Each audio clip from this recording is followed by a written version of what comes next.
The following is a presentation of the ForceCenter podcast feed.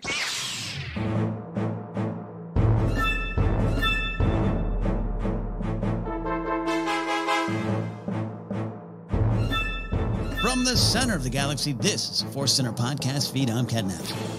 I'm Joseph Scrimshaw, and sadly, after I'm done saying I'm Joseph Scrimshaw, you will not hear I'm Jennifer Landa. Jennifer is taking a break. She is on a vacation with her family, and we wish her lots of exciting, fun times and can't wait to hear about it when she gets back. So I'm Joseph Scrimshaw. Hey, you know what? That's enough. That's good enough. That's good enough. We await Jennifer's return. So happy to have her part of the news team again. But you and I covering it old school. Well, actually, not old school. Jennifer's old school. We're covering it early pandemic old school, I guess. Middle school. Middle school. We're going to get into all the Star Wars news, breaking news from a long time ago, and we will dive into Andor, some award nominations, a lot of things on the way. As always, I want to remind you first that today's podcast is brought to you by Audible. Get a free audiobook download and a 30-day free trial at audibletrial.com/ForceCenter. Over 180,000 titles to choose from for your iPhone, Android, Kindle, or MP3 player. A little bit later, we'll have our ForceCenter recommends an audiobook we think you should try out on us. Before we get to the news, it's a chance to catch up, and truly a chance to catch up. Joseph was traveling around the lands here recently. So, sir, how are you, and where did Star Wars find you? Oh, wow. This is really fun to have our life in Star Wars adventure talks, because sometimes it's like, I've just been doing the normal stuff, and hey, I saw somebody with a Star Wars t-shirt, and that's always fun and good. But this week was one of those massive weeks of both life adventure and Star Wars adventure. Trying to keep it short, when my wife and I moved from Minneapolis to Los Angeles about 8 years ago, we were lucky enough to own a house, which we had filled with stuff. That would not fit into a small apartment in Los Angeles. So we just got a storage space in Minneapolis, and we put a lot of stuff in there. And we finally decided, hey, it's time to move that stuff from Minneapolis to Los Angeles, which is just very actually difficult to do. That's daunting. Oh, it really is. We have a new storage space in Los Angeles. We flew back to Minneapolis. When we were putting the things in the storage space in Minneapolis, we boxed up a lot of it, but then other stuff was just like, literally when you opened the storage space, the first thing you saw was a table with a typewriter on it and the Imperial shuttle, the Kenner one from the 80s. And then I think a bunch of just like yarn and fabric of my wife's. Sitting on top of that, 5 lightsabers from the prequels, the toys. So it's just like stuff. There's a lot that was floating, so we had to go there. We had to just pack everything up really quickly so it could be ready to be moved across country. And in this adventure, I discovered that there was a bunch of stuff, a bunch of figures and toys that I forgot I owned. I didn't even open all the boxes. I just had to open a couple of the ones that were like way too fragile to ship. And I opened this one box, and staring at me was an Obi-Wan Kenobi figure that I've been looking at on eBay. And I was like, thank goodness. Before the vintage collection was even like officially the vintage collection, when it was just like, we're doing this as a special thing. I can't remember what year. It was just like a few of the main figures. It's what is now the vintage collection. Original card of Obi-Wan Kenobi from the first Star Wars film, where he's got the yellow lightsaber. Right. And that was the figure I'd been looking at. And I think I must have been gifted them for like birthdays or whatever in 2002, 20 years ago, because I don't remember buying them. Ken, I have a big Dooku and a big Mace Windu, the 12-inch like 12 balls. Inch? Yeah, I have a 12-inch Dooku that I didn't know I owned. Oh, that's amazing. That's like the Force works in mysterious ways. First of all, with that Kenobi thing, you're like, oh, save me the money. But that's fascinating. Yeah. And then I found, I did a TikTok of it. I found another loose Dooku, like the main Dooku from the Attack of the Clones line, which I had just picked up in the package at Star Wars Celebration. And I didn't remember I owned him loose. You got to keep track of your loose Dookus, everybody. Yeah, big Dookus, loose Dookus. I got them all, and they're coming with me to Los Angeles here soon. So that was really great. I also had always carried my original Kenner figures in the carrying cases, the Vader carrying case and the 3PO carrying case. Ooh, yeah. And they were, when I moved when I lived in Minnesota, they would just be like the first or the last thing I would move, and I would like gently carry them in my car, and I would like put a seatbelt on them, like, and they're like, I can't move them like this. So I finally bought those little plastic action figure containers that you can get for each individual action figure. So that was also a trip to go through, and I emotionally prepared, like, Walrus Man's head is going to fall off one of these days when I pick him up. Walrus Man, his limbs are so loose, he cannot stand. It's like he has been drugged. There's no way. So the whole process was just this like tour of my life from all these different times, Star Wars from all these different eras. So it was a great time to reflect and also to just kind of celebrate all the different times and ways that Star Wars has been with me. Yeah, no, it's a roadmap to your heart. It really is. It really is. And then the button to this adventure. I bought some more action figures. Of course. At Target. Anyway, because I had to buy in Minneapolis, I have to relive my past by buying an action figure. But we also bopped down to Iowa for a friend of Sarah my wife Sarah had a book reading. It was wonderful. We had a chance to meet a 10-year-old child who was introduced. I was introduced to the child as, this guy talks about Star Wars on a podcast all the time. And this 10-year-old really likes Star Wars. And that's great. It was just so gratifying because it was the like, who's your favorite? What do you like? Kind of conversation. And this 10-year-old kid is just like, I like all the movies. They're all good. I just watched Obi-Wan and I like that. I'm on season 4 of Clone Wars. I enjoy it. It was just that great big step back, and it was so refreshing to just be like, yes. That's amazing. They're just enjoyable, you know. I believe the Star Wars children are our future. Exactly. So that was it. Ended. My adventure ended with hope. Yeah, absolutely. Hope is sometimes all you need when it comes to Star Wars collecting or boxing up and moving a Star Wars collection. You need a lot of hope to get through that too. Exactly. So that's it. I'm curious about your adventures. You know, busy doing some work, trying to get some stuff going, getting ready for. Well, actually, I can't say I'm not actually going to Comic-Con. So I will just be in San Diego. I'm doing a comedy show at the American Comedy Company on Thursday night, and then Grace and I are just going to have a little mini getaway and probably drink and party in downtown San Diego. But no badge, no panels, no nothing, which is kind of refreshing. So actually, I wanted to shout out like our longtime listener, Shaler Dernlew, who actually wrote me. He was like, "Hey, you guys doing a meetup at Comic-Con?" I was like, good question. We actually won't be there. So looking forward to that. So it was kind of focused on that. But we did get a chance to go out to the Pantages Theater in Heart of Hollywood there. Great venue. A lot of history there. I had only been there once previous in my career. My career in LA, in my life in LA. That's a lot about life in LA. You think of career before your life. And I'd seen Steve Martin perform there once with his Bluegrass band and show, and everything was great. But so we saw Moulin Rouge.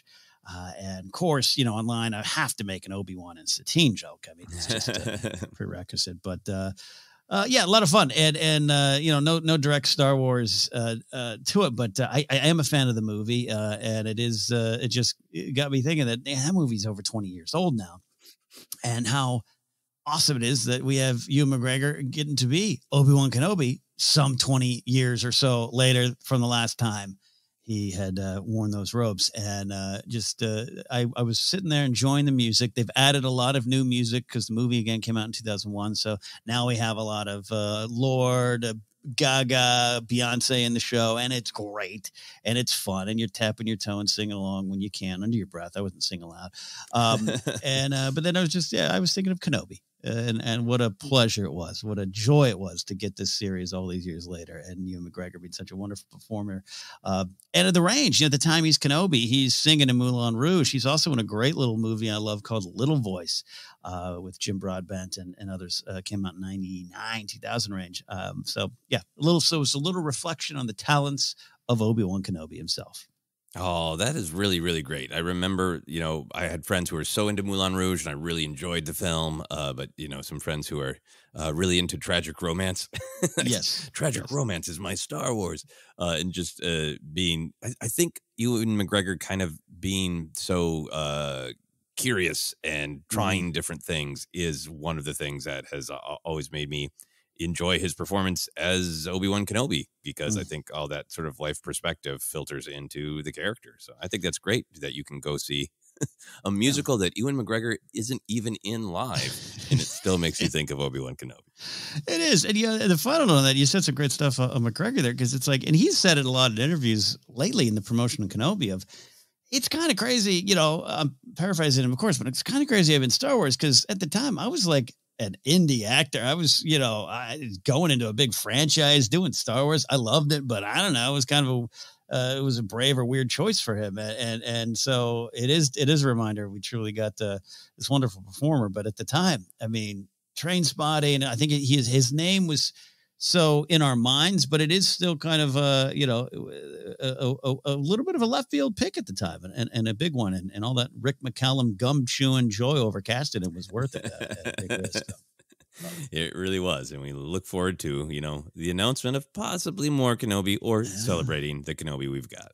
Yes. So there you have it, Star Wars in our lives, our Star Wars in life adventures. But now let's get to some news. And look, as always, there's a lot of stories out there. Some are rumors, and we're just not going to always play around in the rumor muck and mire. We'll wait till it's stories official, but there's some tantalizing, cool stories out there. We want to acknowledge that. But focus on what we're going to talk about here today. And it is a countdown to Andor, a new interview, which was actually recorded at Star Wars Celebration. Mine's on the convention in front of me. New interview provides just more insight into what's coming our way. Diego Luna, Genevieve O'Reilly, and executive producer Sanne Wohlenberg sat down with Entertainment Weekly at Star Wars Celebration, and here are some of the highlights. And I will say, there's a lot of highlights, and I'm leaving a lot on the cutting room floor. So, Joseph, pull in anything. There was a full kind of podcast, and then there was about a 7-minute video. So we're pulling from that there. Let's start here. Diego Luna said a little bit into the interview, but he said, behind everyone that has brought change, there's a story. There's a reason. And I just love that we have 12 episodes to tell you that story. It's about learning that your strength and powers is in your numbers. There's people out there that think like you, and they worry like you do about what matters to you. Star Wars is always like that. It's always telling messages that have a lot to do with what we're living. Goes on to say there is a need to get involved, be part of things, not to witness from afar, to get your hands dirty. So, Joseph, I say to you, how does that hit you as a pitch for Andor? It's so powerful, because in some ways it is really the absolute beating heart of Star Wars, right? Like everything that he's describing, but it is so focusing on this specific message and element of Star Wars that it feels fresh and new. In the past, we've talked about the sort of DNA of A New Hope in particular. You can almost like see these different elements of Star Wars in the big three, right? Like Luke is the Jedi and the Force. Han is the rogues and the bounty hunters, and Leia is the politics and the rebellion and the leadership, right? Yeah. And it feels like this series Andor is really following that Leia thread, right? The absolute heart of the big political story of Star Wars, and what is the truth of individual people within these large political stories. So in one way, it's like totally absolute foundational Star Wars storytelling, but by so laser focusing on it sounds like right now a lot of the other sort of great stuff about Star Wars kind of stripped away so that you can focus on this element. It makes it feel really exciting and new, So I think that's where my mind goes right away at first. I want to pause there because I'm curious. I have some other thoughts, but I want to hear what you have to say. No, I love it. In a way, like none of the comments and quotes we're pulling from this interview were like shockers to me. And what I mean by that is like, I think we've all kind of looked at this Andor series to hit these kind of notes following with what Rogue One did, but that being the end of the journey and how we get there being so important. But just to hear Andor himself, Diego Luna, kind of focus on this idea that it's truly the people behind this great change. And that's where the story is. It is a character journey. And so I think that's what's going to give it so much meat. It isn't just, oh, this is Star Wars politics. Oh, this is Star Wars rebellion. It is the people in that and the choices they have to make, the risks, the losses. It sounds like I'm in some vague screenwriting teachers conference, hitting all these character beats. But I think it's really, for me as a Star Wars fan, it's what I want. And it can be space wizards fighting with laser swords. It can be little Grogus and Porgs and all these kind of wonderful corners that we celebrate. But at the end of the day, we always want to go back to the characters and how that applies and affects our own lives. I mean, that's what we talk a lot about here in ForceCenter, especially over the last 2-3 years. So when we really start diving into the themes, it's what's in this story and what's in the story for us. And Diego Luna is just like, it's like, he's a very calm, cool, collected guy, but you can just see there's this excitement that I thought I was done, and I get to go back and we get to tell these individual stories inside this giant space opera and this political drama, the spy thrill, all those kind of things. And that just got me even more geeked up for it. Yeah, I think the fact that there's such clarity on what the show is truly about, what is the big picture idea of the show, and how do the individual journeys of characters tell that story, it makes me excited for the show because it just sounds like everybody's on the same page. They really know what this is about. They really know the story that they're telling. I think a couple things for me that also excite me about it is, Rogue One definitely it's still Star Wars, it's still space fantasy, but it's a little bit more gritty and grounded and brutal. And the Andor trailer looks that way. And a lot of times when we grew up, Ken, with gritty, grounded, and brutal, sometimes the actual message behind that was not particularly inspiring.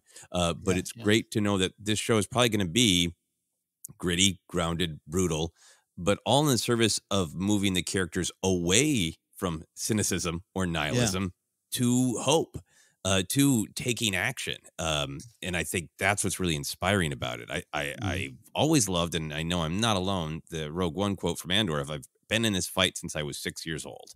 And the way he says that in Rogue One always kind of made me feel like he has his heart and soul has been in this fight since he was 6 years old. But knowing that this first season is the journey to him becoming willing to do something, that to me really speaks to, this is a journey where Cassian realizes that the entire reality of his life is being upended by political realities, by violence and war and authoritarianism. And the fact that we have 12 episodes that focus on him choosing to do something about it gets to this really real world thing, right? Where we learn history, and sometimes it just seems like, well, yeah, of course, if I was there when this tragedy was happening, I would get up and fight. And then the reality is, it's really hard to acknowledge that things are that bad. It's really hard to risk your life, your soul, even your time or your money doing something about it. So the fact that this is a story about maybe Cassian reframing his own life narrative in his head from, yep, I've experienced tragedy everywhere I've gone in life since I was 6 years old. That's just the way of things. What am I supposed to do about it? Take care of myself. Yeah. To, oh, this is not just the way it is. This is something that maybe I can do something about. That's really powerful. Yeah. Yeah. And in a way, we'll see we're going to see what the series delivers to us. But the stuff you said about Rogue One and the fight the push away from cynicism. I mean, that is a darker war film, right? It is definitely, the Scarif battle is pew, pew, pew, Star Wars cool, but it is as gritty as we've gotten in Star Wars in a lot of ways, not counting, a lightsaber fight on the shores of Mustafar, I guess. But man, that movie ends with tears of joy and hope for me, like it pushes towards that. And this show being people deciding to fight for the idea of hope, as silly as that may seem, right? As simple and naive as that may seem, and have that kind of spill out into our lives. And it always does. I think no matter what era you discover Star Wars in, this kind of storytelling is there for you to connect with. That's why I think it's so powerful. It's why we talk about going to storage sheds and pulling out figures. And it's not just because we do think Mace and Dooku are cool, but there's stories there that affect us daily if you're open to it. And I think this series is going to be an important chapter in that ongoing storytelling of Star Wars. Yeah, no, absolutely. I think one of the other direct quotes that I wanted to comment on is Diego Luna saying it's about learning that your strength and power is in your numbers. This is such a huge Star Wars theme, right? Boss Nass and Andor and Zori Bliss are all shaking hands on this, right? Yeah. So many characters. It's such a big Star Wars theme of like it's not just the one person alone; it's everybody acting together. Can really make a difference. And when you just say it that way, it sounds like, oh, thanks. Yeah, I had that motivational poster in my college dorm room. Great. It's easy to kind of just dismiss as just a simple, yes, we all work together, everything will be better. But the reality is it is a simple thing, I think, that is very, very hard to do. And it's hard to get people to believe in and to trust. And to this idea that we're going to have a long series focusing on that. My mind really went to just kind of a real world political place.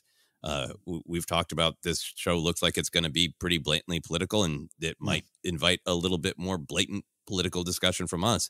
But I was having a conversation with a friend this weekend about the history of voter turnout in America for presidential elections. And like, according to Wikipedia, not Wikipedia, Wikipedia, in 2016, the voter turnout for the presidential election was 59.2% of eligible voters. And in 2020, which was record, absolutely mind-boggling, 66.9%. And now, of course, a lot of that is about access, right? Or help to get the ballot, or people trying to block access to the ballot. But it's also, to me, about the battle between nihilism, cynicism, and hope. And for me, it's just really powerful when you look at it of like, this is what's being talked about in this show, like Diego Luna is saying, it applies to our choices now. Do we fall into cynicism and say, this is just the way things are, and what are you going to do about it? Or I can't do anything, or it's not my problem. Or do you engage and have that hope of like, yep, I'm just one person, but I am one person among many willing to do something. And connecting with the larger group. And in my short, summarize on all of this, it seems like Andor is saying, don't tweet it, do it. I really hope that that's a literal line. Don't just put your feelings on the HoloNet. Do something about it. Do it. And it's all complicated. And this is going to all be wonderfully Star Wars. This is going to be wonderful Star Wars, without a doubt. And we're going to talk about some of the importance of it here, but I'll just say this, like, so even just as a Star Wars fan, someone who grew up with this rebellion, to really build back to it is still some of the more fascinating parts of this galaxy for me. And I know a couple of people out there I've talked to recently love this era. Actually, was at my comic shop picking up a large stack of Star Wars comics I have to read it. And Chris, the manager at Earth 2 Sherman Oaks, was like, man, that Andor trailer was my favorite thing because I just loved the story of the rebellion. I love the story of the rebellion. And so to actually dig in on that even more, obviously, I almost feel like I'm repeating myself, but this is why I'm excited and why these comments kind of got me jazzed up again. Yeah, no, absolutely. Because the original trilogy, it is easy to just watch like, oh, wow, well, the Empire's really bad. And look at all these cool, brave people doing it. But to see them have to make these choices and, great stuff. And let's talk about the importance of getting this story as Star Wars fans and as humans. All right, however you want to look at it. Genevieve O'Reilly talked about Mon Mothma. Great stuff about Mothma and her coming back to the role, or continuing the role, I should say. And she says, Mothma over the previous appearances, kind of Mothma's more of a pillar in previous storytelling, a statue even. She uses the phrase statue. And now we'll get to learn more about, as she says, the woman behind the gown. So what does that mean to the Star Wars story that we finally get to spend some quality time with someone so key to the rebellion? And I will say this, we acknowledge that there's some great stuff with her in Rebels, including her wonderful speech. But I actually agree with Genevieve O'Reilly. You're not in her journals. And you're not really hearing the exact, choice that she had to make about, I probably have a pension, I have a nice office, I could just be quiet, and no, I'm not going to do that. And this is that story. So, Joseph, I kick it to you. What does that mean to you as a Star Wars fan and to the Star Wars story? Yeah, I feel like we, the audience, have always seen her public facing leader role, leader identity, right? Of doing and saying what she needs to inspire the rebellion, to keep people fighting, all those things. Her great speech in Rebels is, maybe the most personal thing because it's her escape and all that, but it's still her saying what she needs to from a leadership perspective, which I'm sure we'll get in this. But I'm really curious to see how much of her human story we're going to get of, what motivates her as a person. Is it truly just an unflinching belief in democracy and just true shock of how bad things have gotten? Is there something in her own childhood or family that has inspired her? What made her join the Senate in the first place? All these kind of ideas of like, I don't expect necessarily flashbacks to. This was the one moment in her childhood, but just building up the character a little bit more of what is her perspective. Was there a time where she was tempted to say, look, if I just go along with this, I'll be fine? And, obviously she's presented throughout the Clone Wars as somebody who is, along with Padme and Bail, trying to make a difference. So what is she going through on a personal level and a human level? That's really exciting and interesting. Yeah, for some reason, I don't know. I'm thinking of this is a weird go with me on this, but I know you like these movies too. And they're in the Daniel Craig Bond films. You got Dame Judi Dench as M, and there's that one in Casino Royale, I think, where like they wake her up at home and her husband's sleeping, and she's got to get on the secured line. I'm always like, what's her life? Like, what does she have to sacrifice? What part of her normal life does she to do this job and to be so involved with this and be involved with a bigger fight? And that's a totally different story. But it just made me think of Mothma. Like, what really are we going to get? This young up and coming senator gets involved in politics, hangs around with this, Bail Organa and Padme, and things start to change around her. And I like what Genevieve O'Reilly was saying. It just like, at some point, she says later on in the interview, like, at some point, what you're trying to do, even if it's good, it's not working. It hits a dead end. And you got to, now I'm paraphrasing, but just break it all down and try another way and spend time with Mothma and have that also be a thriller. It's with that line from the trailer. They're watching me. Like, I'm so excited for that. Yeah, no, absolutely. That's a great comparison to M, because I think things like that. Yeah, there's a scene in Quantum of Solace, as well, where she's had been betrayed by a bodyguard, and they're at his apartment. And she's like, "I gave these things to him for Christmas." Yeah, those little peeks into the strong, stoic leader and what is her life really like. But I think I want to get to know her a little bit as a person. But the era that this is set in is, in theory, right? She is in the Senate trying to still do good and help people within a broken system, right? So is she doing little things, right? Is there like, is there going to be the kind of story where there's a planet that clearly needs help? Like there's money needs to go to refugees or whatever. And there's no way Palpatine's letting that through the broken Senate. So she decides to do something on her own, divert some funds, and it's that's like a little thing, but it's the little thing that builds the big picture. And it's her taking these risks, and her, I think, having to accept, well, for a long time, we've kind of been able to maybe try to keep Palpatine a little bit in check with the machinery of the Senate, but it is really not working at all anymore. And what point does she get the strength to say the Emperor has no clothes, or in this case, the Emperor is an evil wizard? Yeah, no, and you're making me think of just like wondering what the specific plot points are, how it all ties up. And I think we got, especially season 1, perhaps 2 kind of stories run alongside each other before, Andor and Mothma are having coffee to discuss rebellions here. But what makes her think, all right, this is getting worse? I think of Bail at the end of Kenobi, the Empire, it's getting more bolder. It's just, you can't ignore it anymore, and we can't fight it. So, and how that might tie to maybe a tragedy or a massacre or something going on where Andor is, and the people of his town, of his village, and all the stuff we've seen so far. Like, I'm really intrigued by what ties them all together and what finally pushes her to not the breaking point. The breaking point might be Rebel season 3 for me, the speech that changes it all, but to really push towards that exciting stuff. Yeah, but I think like internally in this 2-season show, I wouldn't be surprised to see her realize and accept at some point I have to run. At some point it won't be safe for me to be a part of this anymore, and getting her to that Rebels moment. Yeah, building towards it indeed.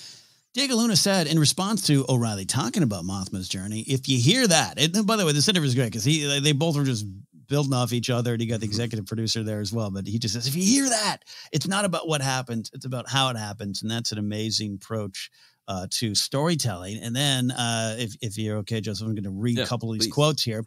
I try to do my best transcribing an actual just moving, flowing interview and not press statements. But the executive producer, Sanne Wohlenberg, said, taking people on a journey starting 5 years before to really in the formative years of the rebellion to find many characters caught up in the events of the time in this moment of Star Wars history. Oh, that gave me nerd chills. And having the chance to really go on the complex and complicated journeys with them, just a real opportunity to be daring and brave. So those two quotes right there, Joseph, it goes to something we've talked about, the why.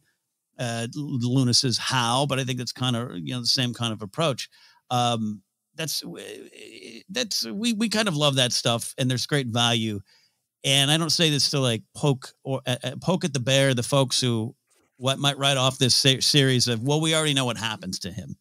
We didn't ask for this. And you get that stuff all the time. It's almost a lather, rinse, repeat kind of commentary on some of these stories. Kenobi faced that too. But this is why, right? The how, the why, and focusing down on the characters. And I love what this Sanne Wohlenberg said. It's a big moment in Star Wars history.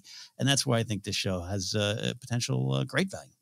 Yeah, absolutely. I do get the weariness with feeling like, yeah, we can engage in, we know what happens, but we're excited to see the how and the why. But, a lot of Star Wars storytelling by its nature, that certain things can't happen to certain characters, or they can't meet certain characters or be on a certain planet at a certain time.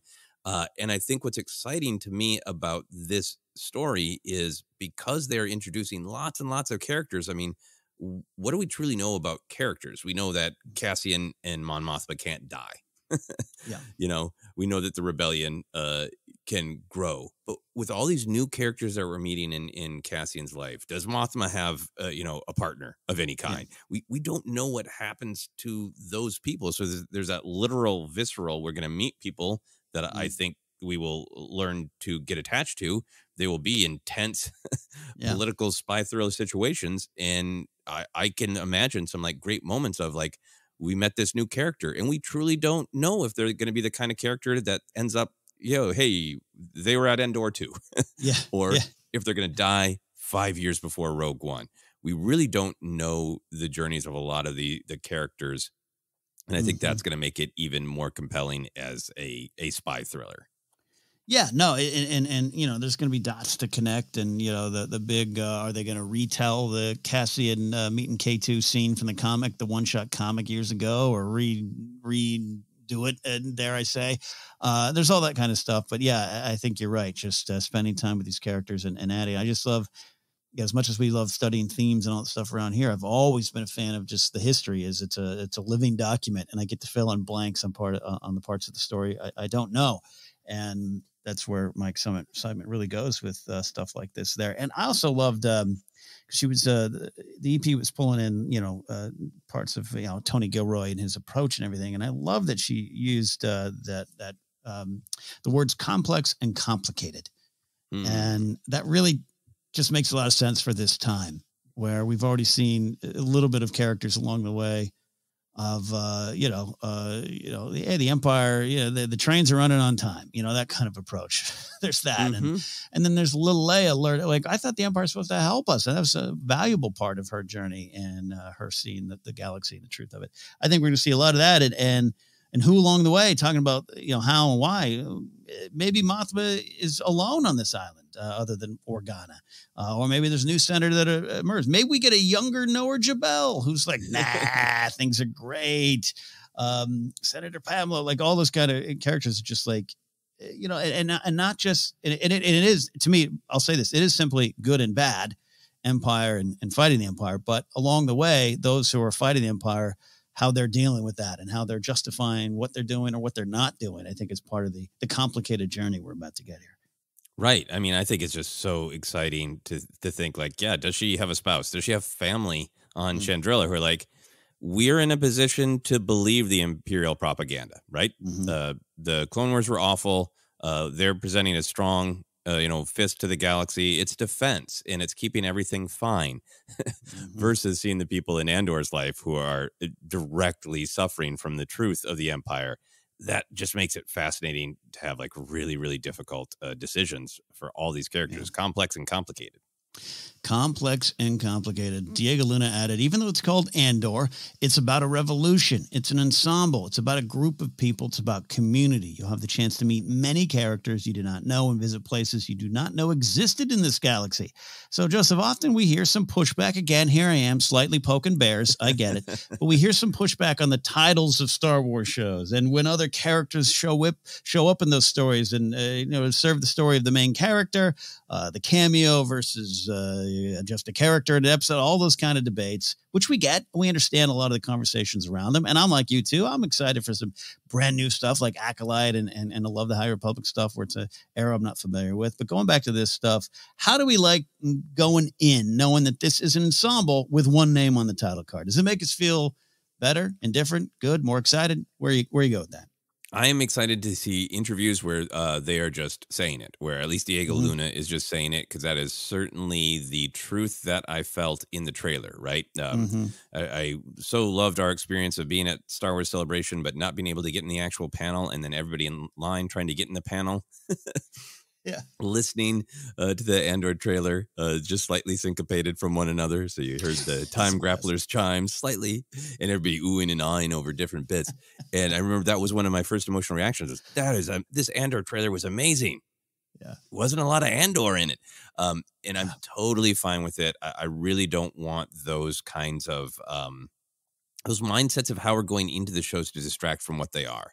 The farther we get out from Book of Boba Fett, I really feel like for myself, I love the whole thing. I think the 2 episodes that didn't feature Boba Fett much or at all line up thematically. They're great. I can watch the show in my head and go, it's part of the Mandoverse. But with even more time and distance from it, a part of me feels like maybe it really should have been called, The Mandalorian : Book of Boba Fett, and they really and they should have been saying like Din's going to be in there, he'll pop in, because I want to remove obstacles for people enjoying things. There's a part of me there's a part of me that's kind of deeply rigid and kind of feels like we should never know anything. You should just go to watch a TV show blind. Know a director you like made a movie and go to it and don't ever see a trailer. There's a part of me that like I would love if we all received art that way, but we don't. So I feel like as much as they can get ahead of, why was Andor only in this episode for 5 minutes? As much as they can get ahead of that, I am happy for it, because I think it will help more people enjoy it. And for myself, I'm excited for an ensemble because I think that's what's going to give it meaning. Knowing a lot of the people in Andor's life is only going to make Andor's story richer and more powerful. So I'm excited for it, just for myself as a viewer. And then in terms of how do we communicate to the audience what this is, I'm happy for them to use the word ensemble so people know that is what it is. Yeah, I think we just kind of reached that point, I guess. I would, I still get in little arguments in bars about those 2 episodes of Boba Fett do have everything to do with Boba Fett, whether the title of the show says so or not. But I also agree with you. It is just simply me realizing that I love that you just said, remove the obstacles to happiness. Take the roadblocks away on the path to joy. So that just isn't part of those lather, rinse, repeat conversations we deal with all these shows where the discourse can drain all of us. It isn't so much about the debate and the big ideas, because there's always going to be that. And I'm always open to that, or at least open to hearing it. But I have my thoughts and pretty strong thoughts on what the shows are about. But that's a different kind of conversation versus marketing, posters, timing, everything. So if this helps, if this gets us all ready for what's coming down our path with 70 plus speaking characters of significance, great. And I love that it's the star of the show that's going, the character I'm playing, that name's on the marquee. I'm probably going to be in a lot of the photos. It's not just about me. It's maybe him leading most of the story or parts of the story, but very clearly Mon Mothma's going to have a ton to do with this. There's so many characters. And I think it's very important for Diego Luna to say that. Not that I expect him to say that. I think it's gracious. I think it's important that he realizes, hey, not necessarily in terms of marketing, but just like, hey, I was there. I filmed all 12 episodes. I really know what the show's about, and I want you all of you to be excited about the Time Grappler and me. It's all good. It's all there. Yeah. I mean, that's the other big thing I hear in the ensemble is just quality time with the Time Grappler for sure. But I also just like it, clearly Diego Luna has clarity and passion on what the show is about. And for him to say this is about Andor's journey to realize he is not alone, he can be part of something bigger, it then also really tracks for him to go like, not turn around and go, but the show's called Andor and it's about me. Right. Me alone, right? It's really the way he's discussing the show is reflecting the ideas of the show, it seems like. Absolutely. And there was one little thing there. I forgot to put it in our notes, Joseph, but there was one, I think it was Genevieve O'Reilly talking about Sanne Wohlenberg, the producer, one day having to run from two sets, one of them being like real tense political conversation and the other being a big battle. And I was like, man, I hope every episode is like that. I'm sure it won't. There's going to be a wonderful pacing of storytelling, but man, that just got me excited. That is truly Star Wars on the playground and Star Wars in the classroom, I guess you could say, where you're studying and learning and seeing how Star Wars affects real life and can inform you. And then there's that, let's all go to the playground and play Star Wars. And I think it's going to have both. Yeah, and you go to a playground and there's people having intense political discussions right on the monkey bars. I would love to be in second grade right now. Number one, I'd be younger. Two, I'd love to be, all right, let's go to the Senate chamber and we're going to act out the Senate chamber debate today, kids, friends, All right, come on over here to play vote of no confidence. There you go. So any other big thoughts on this interview or any other quotes? There was a lot. I didn't pull everything from the larger podcast episode, Joseph, but anything that you want to talk about before we roll? Yeah, no, a couple quick things. I love Diego Luna saying, I just wanted to explore many things that I thought about while I was shooting that being Rogue One, that a film would never allow you to explore. Mm-hmm. So that was, that to me is getting also to the heart of the difference between telling a story in film and telling a story in 12 episodes, 24 by the time of season 2 of television, that there's room to explore more nuances in details of the characters. So I'm excited about that. We also talked about that quote, you'll have the chance to meet many characters you don't know and visit places you don't know existed in the galaxy. That's really fun for me just to think about what are going to be some of the new entries on StarWars.com data bank. Mm-hmm. And final thing for me, Ken, is I'm very curious if between both seasons of Andor, the ensemble show, is this going to be the first Star Wars show with no lightsabers? Like, we've certainly got individual episodes of television shows, but, the Darksaber ends up being a big part of The Mandalorian. We thought maybe Rogue One be no lightsaber. Then we got Vader. We thought maybe Solo would be no lightsaber. Then we got Maul. And I'm fine with that. I really like that reality of this lightsabers, and those who wield them and those who have force powers matter. They can put an outsized impression into the galaxy. They affect and change things. So I'm not necessarily for myself hungering for a Star Wars with no lightsabers, but I'm curious to see how much if there will literally be no lightsabers throughout this, and if there's going to be any sort of awareness of the loss of the Jedi or the perception of them being discussed, that, you can't discuss them in this era. Is there going to be any sort of political whispering about what Palpatine truly is? If anybody has, suspicions or rumors with some of the characters that we're going to meet who are having a hard time and rebelling against the Empire, will the Force as a religion or like a faith play a part in any of the characters' lives? So the whole lightsabers, Force users, the Force as a religion, I'm really curious to see how all that's going to play into Andor and how much. Yeah, and I'm fascinated with it, and I think it's a safe bet to say no sabers, but Rogue One, I don't know, you kind of started to hear rumors and stuff of Vader, but this came about. But then you didn't know if any of the other characters would have had one in any way, shape, or form. But I personally, I hope there's none.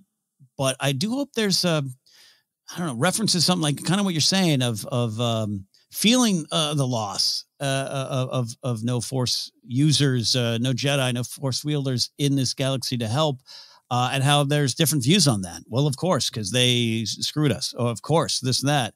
Or, we're missing that light. We're not there. But just to actually see the oppression on the ground, to see it, really what it is like for what the Imperials are doing, planet to planet, community to community. I think it would be effective to feel that loss of the light side in any way, shape, or form. But we'll see. Yeah, but that's $1 million question right now. Yeah, well, I cannot wait for $1 million answer. I wish I could give you one. All right. There you go. Well, Andor is right around the corner. This is certainly not going to be the last time we discuss it. And, we're right there. Season of Andor's coming. I know I've seen some tweets about the marketing being a little less. I honestly think it's kind of right on schedule and time. At the time of this recording, we got San Diego Comic-Con on the way. You could see a little bit of a push, whether or not Lucasfilm or Disney is going to have a big presence there. I'm pretty sure they don't. I don't have an actual scorecard in front of me. But I think we're getting there. I think they know what they're doing. And we're going to, we're looking forward to more content. In fact, even at the time of recording today, we recorded a little bit later than we normally do. There was a TV spot dropping that had 1.5 seconds of new footage of Andor in his beard. So we're getting there, Joseph. We're getting there. Yeah, very, very soon. Very excited. Very excited indeed. We're going to take a quick break. Before we do, we're going to do a ForceCenter Recommends, an audio book we think you should try out on us. Joseph, dealer's choice on what you want to recommend. I think, sometimes we recommend a book in the build up to us doing a review, and then we just let it go for a while. And I don't want to. The book we discussed recently, Shadow of the Sith by Adam Christopher, it is a really big Star Wars book. It's Luke and Lando. It is young Rey. There's a lot of really great, really interesting stuff going on that really ties together some of the ideas across Star Wars, but in particular, bridging the gaps of the original trilogy and the sequel trilogy. So I want to continue recommending that one, Shadow of the Sith.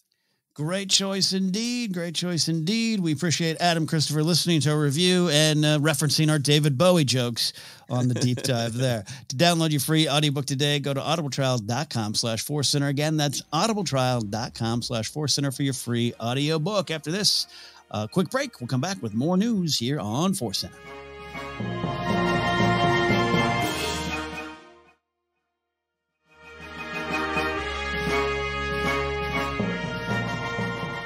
Welcome back to ForceCenter, the big show, the Super Star Destroyer of our flag. I'm going to come up with a new catchphrase. It'll just hit me. It's it'll get there. It'll get there. We are looking at Star Wars news, and we mentioned the Book of Boba Fett earlier, but we want to talk about the Book of Boba Fett and Star Wars Vision, specifically the short The Duel, both being nominated for Emmys. Yes, Star Wars will be present at the 74th Annual Primetime Emmys, thanks to the nominations received by the Book of Boba Fett and Star Wars Visions: The Duel. The Book of Boba Fett was nominated for Outstanding Special Effects in a Season or Movie, Outstanding Sound Editing for a Comedy or Drama Series, and Outstanding Fantasy/Sci-Fi Costumes. Star Wars Visions short The Duel was nominated for Outstanding Short Form Animated Program.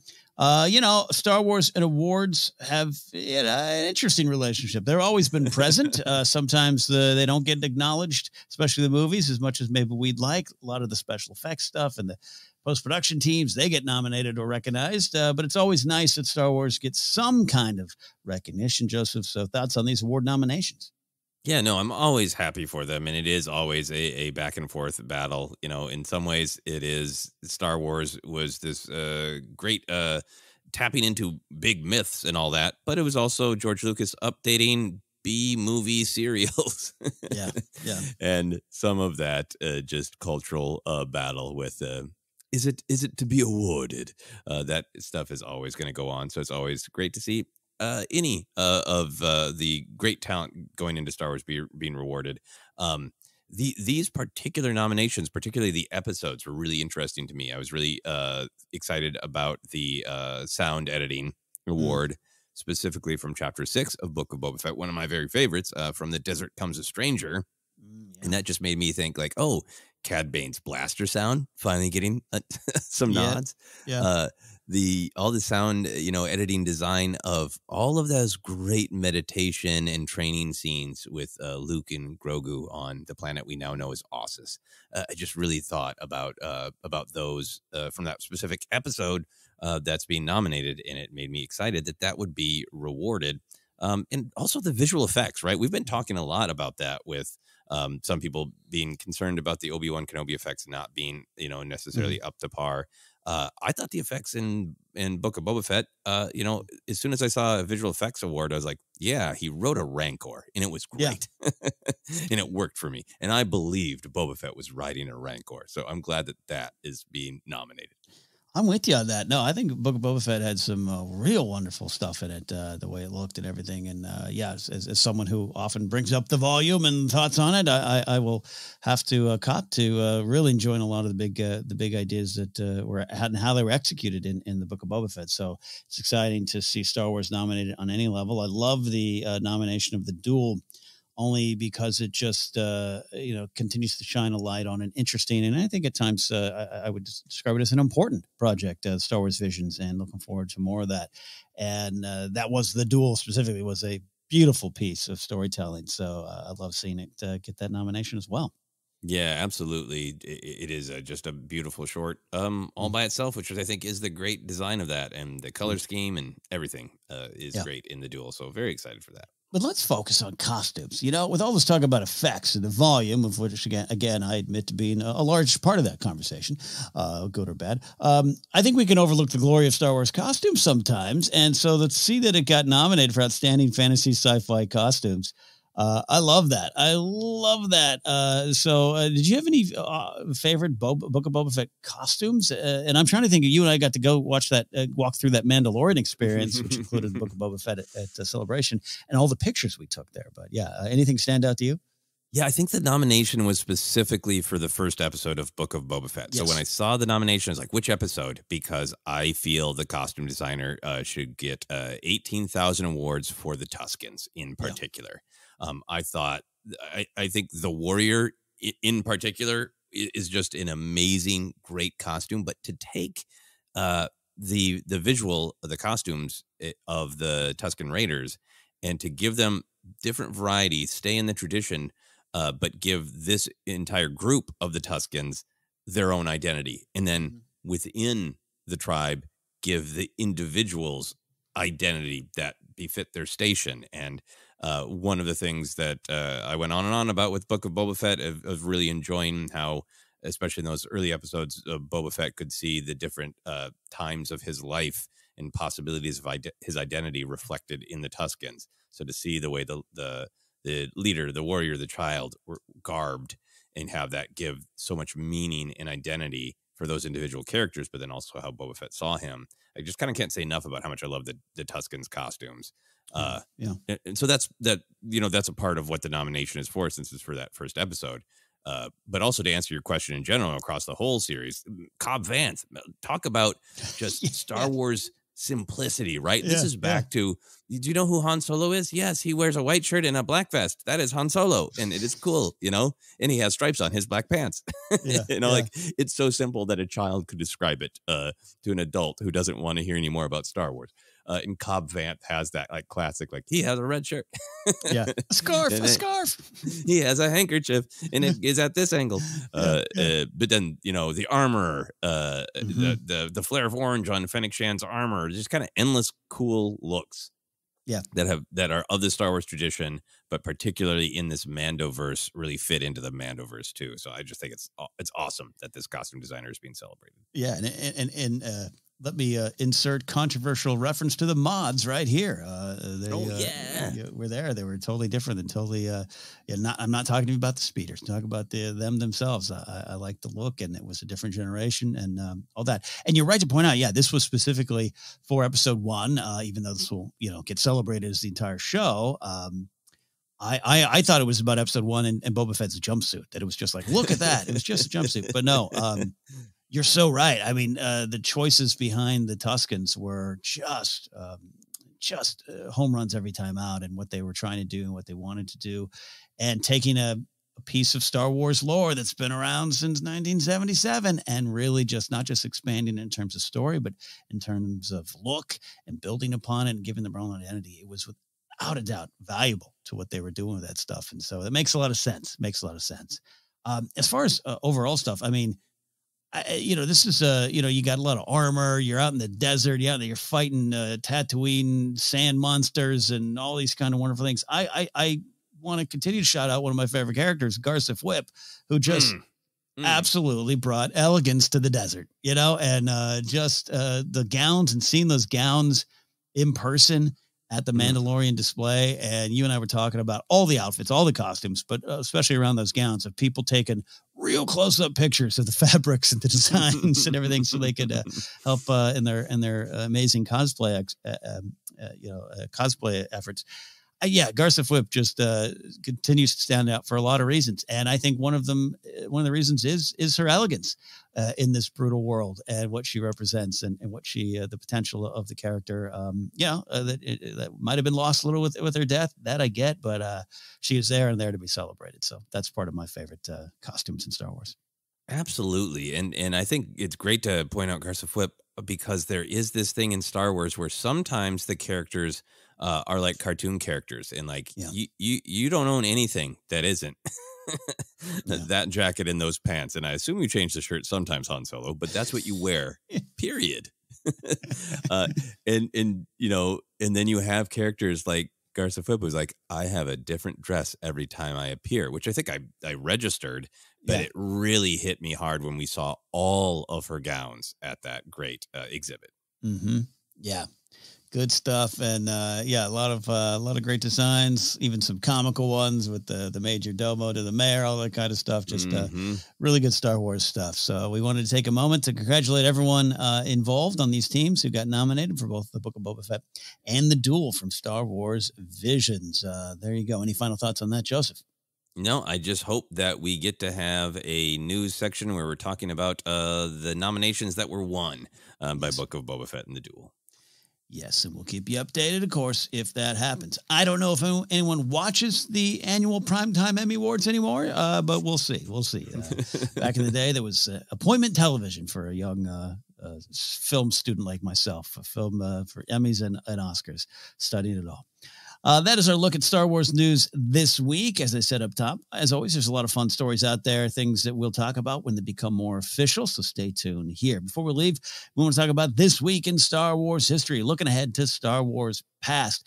And on July 21st, 1978, Star Wars was re-released for the first time, and a line of dialogue was added, making this one of the first special editions. I am poking bears today. C-3PO's line, the tractor beam is coupled to the main reactor in 7 locations. A power loss at one of the terminals will allow the ship to leave. The line was in the original script that had been omitted from the original film. So, Joseph, Star Wars and Star Wars fans' relationship to film changes is well documented, so we're certainly not here to spark that debate. Maybe just poke that bear a little bit like I've been doing all day. But do you remember the first time you realized George had been changing these things for a long time, and did that affect your relationship with the special editions? Or maybe it did at all? I don't remember like the specific moment of the dime dropping, but I think the first thing I was aware of is learning that the film hadn't always been called A New Hope. Right. That knowing Star Wars, came out as Star Wars, and then in, I believe, the 1981 re-release, after Empire Strikes Back had come out, that the chapter for A New Hope was added. I think that I remember, I can't remember like where I first heard that, but I had the VHS tapes. And then later I got the that DVD set that had both the special editions. This is around 2006, and then also had a bonus disc that was the original releases, and that bonus disc of Star Wars is just Star Wars with no A New Hope. Whenever I first learned that, hey, it wasn't always A New Hope, it was in a time before the internet, where it was just somebody's older cousin claims, and you're like, wow. Is that true? Cool. So it's more in the time of myth that I learned that. And I think, for how it impacted the special editions, I think for me going into the special editions, nobody was angry in my social group that I remembered. I think, in fact, I remember people talking about like, yeah, the Star Wars movies are so awesome, but the effects are a little dated. You can kind of see the box around the TIE fighters, you know, and talking about shots that maybe that shot could look better. And wow, there's going to be new footage, or have you heard they're adding back stuff with Biggs, like from the book? And like, there was nothing but excitement about the changes to the special edition beforehand. And so I wonder if the controversy is the idea of you shouldn't change anything at all versus I don't like the change that you made. That's an amazing point. I've same for my social circles, and I don't know if anyone out there experienced something differently. Maybe I'm sure there probably are some people going, they're making changes. But yeah, no, the anticipation for the special editions and all new footage and see it again for the first time. I mean, gosh, it was through the roof. And yes, it was after when I think we were challenged. And yes, there's some changes I still don't like, and some I love and accept more than the originals. All those kind of discussions can always be had. It is the Han shot first of it all. But there was, because of the fallout of Han shot first and other things, and still running into people now who just don't want to acknowledge the special editions at all, which is their right. And you'll have that option if you have, like me, staring at both VHS versions right now on my shelf. I can choose. It's okay. But yeah, the New Hope, I'm glad you brought up the New Hope thing. It's a weird, I don't know, almost demarcation in the sand there, line in the sand of those who are like, it's still Star Wars to me. I don't acknowledge New Hope. Like, well, why? Why not? Lucas and others felt it was appropriate to change that and add that, because the story was continuing, and it makes a lot of sense. So I understand just out of habit's sake. That's why I still say AT-AT, and you can't take that away from me. But I also acknowledge AT-AT is just fine. That's a fun debate, but you know what I mean? Where it's like, it is part of that relationship, that weird, like, not my Star Wars vibe that can sometimes happen. Again, not all the changes are great, but then I hear a story like this going back to the original day in history, and it's like, yeah, is there someone going, nope, I only watch the May 77 to July 78 Star Wars. That's the only Star Wars I watch. I don't need to be talked down to by C-3PO about how many different locations is this coupled to the main reactor. I can count. I can look at the screen. I can figure it out. Yeah, and I think the A New Hope thing is just so fascinating to me because I just grew up in the movies were Star Wars, Empire Strikes Back, and Return of the Jedi. Same. But then probably VHS is like A New Hope, and then things started calling it A New Hope, and it's like, oh, I assumed it was always there, and I missed it as a tiny child, and all those different kind of memory hole things that can happen. I think for me, just this great history bit that you pulled up of the very first special edition on July 21st, 1978. I think my main reaction is just, there are different filmmakers. There are filmmakers who lock things, and there are filmmakers who want to tinker and tinker and tinker. And Lucas, it would probably still be tinkering if he still owned the films, right? Yeah.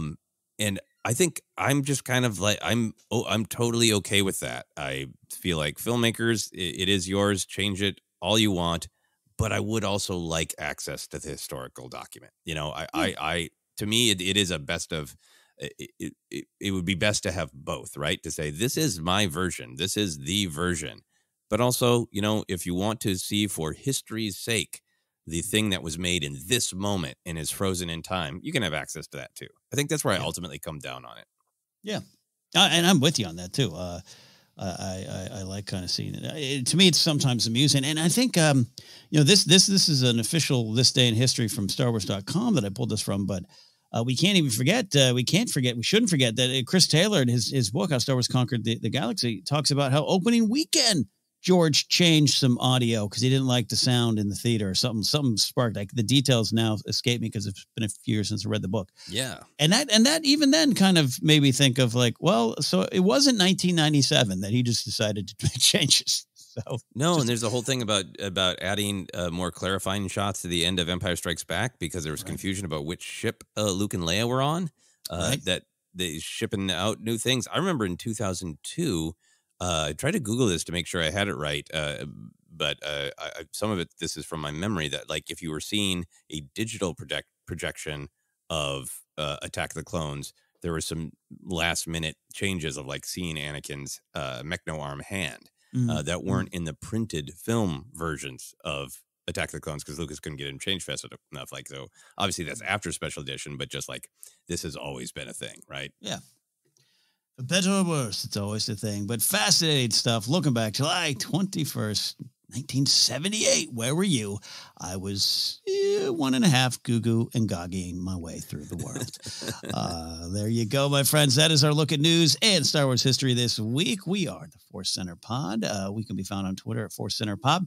We're on Instagram and YouTube as well. We will have a live Q&A show. We are looking at Friday, July 29th, 4 p.m. Pacific. We'll update you on that if that changes. But we're going to get through this Comic-Con travel, come back and talk some Star Wars with all of you here. So subscribe to the YouTube channel if you haven't already.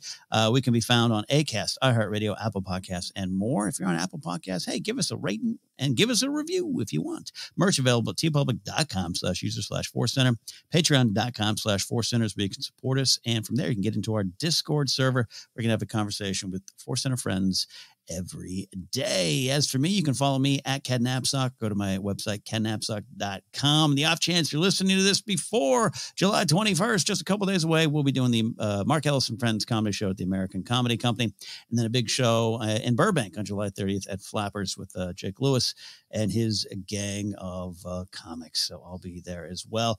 For charity things to focus on, once again, want to highlight the Trevor Project, which is an American nonprofit organization that focuses on suicide prevention efforts among lesbian, gay, bisexual, transgender, queer, and questioning youth. They have a toll-free telephone number, operates as what they call the Trevor Lifeline, a confidential service that offers trained counselors and a lot more. You can support by going to thetrevorproject.org. Joseph, what about you, sir?